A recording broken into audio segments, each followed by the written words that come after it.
സർവ മഹാത്മാക്കളെയും ചോദ്യം ചെയ്യാനും തരം താഴ്ത്താനും ഒരുമ്പെട്ടവർ ഒടുവിൽ അള്ളാഹുവിന്റെ റസൂലിനെ ചോദ്യം ചെയ്യാൻ ഒരുങ്ങുന്നത് നിങ്ങളൊന്ന് ശ്രദ്ധിക്കൂ.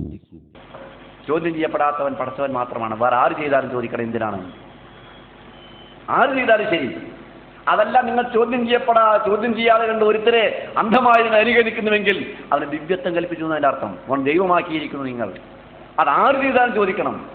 മുഹമ്മദ് നബി തന്നെയാണല്ലോ ഏറ്റവും അടുത്തത്. മുഹമ്മദ് നബി ചെയ്താലും ചോദിക്കണം എന്തിനാ ചെയ്തത്. കാരണം മുഹമ്മദ് നബി ഒരു മനുഷ്യനാണ്. മനുഷ്യൻ നിലയ്ക്ക് ചെയ്തതാണെങ്കിൽ മനുഷ്യൻ നിലയ്ക്ക് നമുക്കും ചില അഭിപ്രായങ്ങൾ ഉണ്ടാവും വേറെ.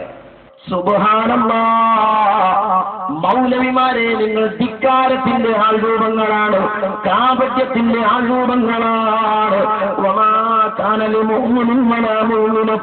വിശ്വാസിയായ ആണും പെണ്ണും ചെയ്യാൻ പാടില്ലാത്ത സംഗതിയാണ്.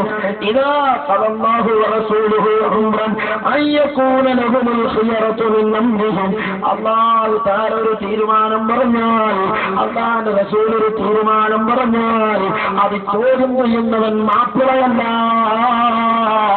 അത് ചോദ്യം ചെയ്യുന്നവൻ മുഅ്മിനല്ല, അത് ചോദ്യം ചെയ്യുന്നവൻ മുനാഫിഖാണ്, അത് ചോദ്യം ചെയ്യുന്നവൻ ഇസ്ലാമിന്റെ പുറത്താണ്. വമൻ യഅസില്ലാഹ വറസൂലഹു ഫഖദ് ളല്ല ളലാലൻ ബഈദാ.